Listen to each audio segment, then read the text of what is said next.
Hey, Derek Wahler here from Derek and Carrie. I want to shoot a quick video for you. I'm hanging out outside with my new puppy, Monty. Here he comes running down. We're just enjoying the 88-degree weather here in Wisconsin. So I want to shoot a quick video because today I got an email from somebody who's using one of my fasting programs. And she wrote in and said, one thing that I struggle with is late night snacking. And I get this email a lot, and it's something I've personally dealt with before as well. So back in my 20s, when I really started digging into nutrition and getting interested in it, one thing that I would do at night, because I was always hungry at night, I'm just like everybody else, I would eat a bowl of Raisin Bran with skim milk, and I'd have a whole wheat raisin bagel with reduced fat peanut butter on it. So at the time, I was still trying to figure out what I was doing. I didn't really know that much at the time. And so I figured, okay, these are low-fat foods. They're lower calories. And I mean, it's better than eating like a greasy burger, right? It's not, fast food. It's not fried food. I figured I was doing the right thing. Did it for about 6 months.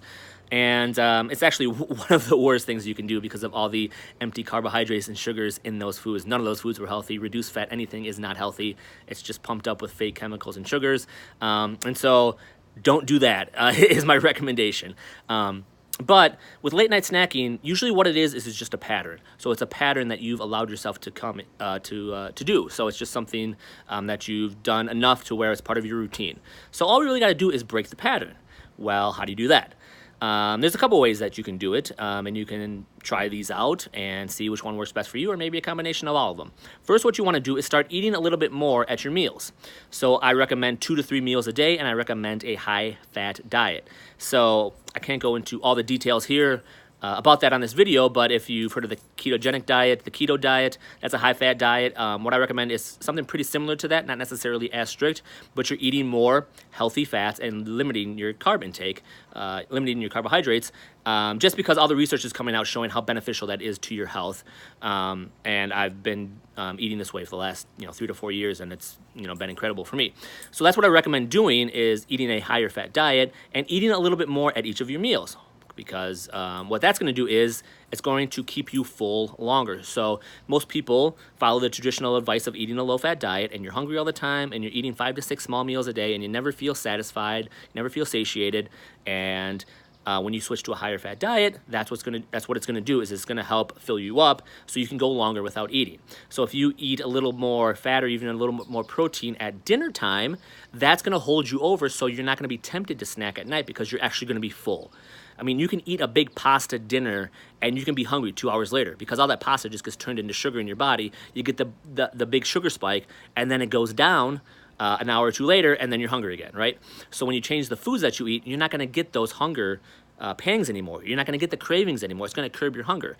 And when you just start eating this way, overeat a little bit. Eat a little bit more than you normally would because your body's going to adjust to it. And then after a week or two, you're going to realize that you don't really need to eat that extra food anymore because your body's starting to adjust, and you're able to go longer without eating, without feeling hungry. You just naturally don't feel hungry anymore as often because you're eating foods that actually fill you up.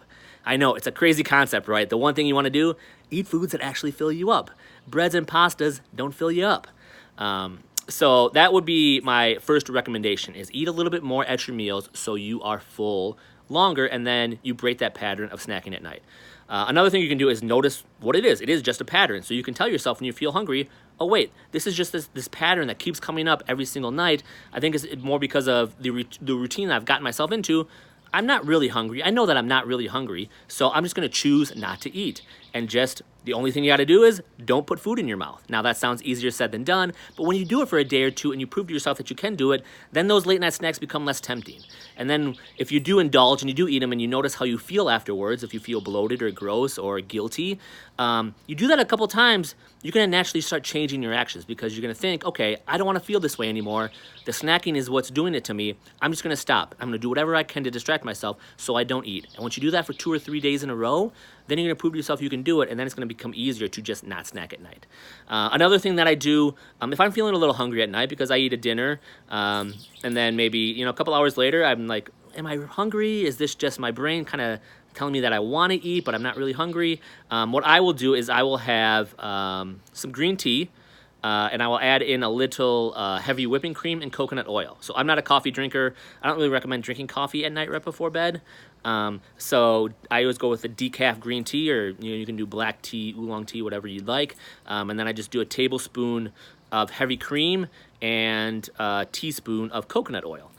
So what that's going to do is it's going to help get some healthy fats in there that are going to help curb your hunger and kind of help satisfy your hunger craving until you go to bed. So it's really simple, really easy. I do that probably three or four nights a week. If I eat a lighter dinner, or if I'm busy and I don't have time to eat a big dinner, and I eat a little less than normal, I'll do that before bed, and that's not going to interfere with anything in terms of your health, and it's going to help kind of curb that hunger. And then once you go to bed, you wake up in the morning, you realize, okay, I'm not starving because I didn't have my bedtime snack, and then you kind of get yourself out of that pattern. So I would try one of those, eat a little bit more at one of your at your meals. Recognize that it's just a pattern that you've fallen into, and that you can easily change it by noticing that you really aren't hungry, and that you're just going to say no to the food for 2 or 3 nights to help kind of prove to yourself that you can do it and start breaking that pattern. Or do the tea with the heavy cream and coconut oil. All right, now he's coming to say hi. Now he's coming to chew on my feet. He's a puppy and he's teething, so he's a biter. And we're trying to train him not to bite, but he loves shoelaces. So try one of those. Let me know how it goes, and I've got to go get my dog off of my shoe. All right, hope this helps. We'll talk soon.